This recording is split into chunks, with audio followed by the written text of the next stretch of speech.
যারা ফিডার অ্যাপের মধ্যে জিমেল দিয়ে লগ ইন করার পর আপনাদের পাসওয়ার্ড চেঞ্জ করতে পারতেছেন না, তাদের জন্য এই ভিডিওটা শেষ পর্যন্ত দেখবেন, তাহলে আপনারাও আপনাদের পাসওয়ার্ড চেঞ্জ করা শিখে ফেলতে পারবেন। চলুন তাহলে আর কথা না বাড়িয়ে ভিডিওর মূল পয়েন্টে যাওয়া যাক। প্রথমে আপনারা ফিডার অ্যাপটি ওপেন করে ফিডার অ্যাপের ইন্টারফেসে চলে আসবেন। আসার পরে উপরে দেখতে পারবেন থ্রি ডট আইকন আছে, এই থ্রি ডট আইকনে ক্লিক করে দিবেন। থ্রি ডট আইকনে ক্লিক করার পর আপনাদের সামনে একটু নিচে স্ক্রল করলে 3 নম্বর বা 4 নম্বর অপশনে দেখতে পারবেন চেঞ্জ পাসওয়ার্ড। এই চেঞ্জ পাসওয়ার্ড অপশনে ক্লিক করে দিবেন। চেঞ্জ পাসওয়ার্ড অপশনে ক্লিক করার পর আপনারা এখানে দেখতে পাচ্ছেন 3টা অপশন রয়েছে। 3টা অপশনের মধ্যে প্রথমটা বলা হয়েছে কারেন্ট পাসওয়ার্ড, মানে আপনার জিমেল আইডি দিয়ে লগ ইন করার পর আপনার জিমেলের যে পাসওয়ার্ডটা ছিল সেটা এখানে বসিয়ে দিবেন। জিমেল আইডির পাসওয়ার্ডটা বসিয়ে দিবেন, এরপর একটা নিউ পাসওয়ার্ড দিয়ে দিবেন।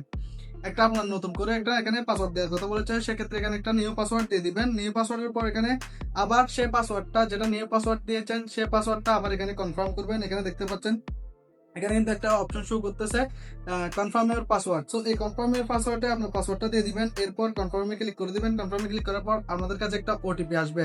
ওটিপিটা আপনারা এখানে বসিয়ে দিলে আপনাদের কাজ হয়ে যাবে, আপনাদের পাসওয়ার্ড চেঞ্জ হয়ে যাবে।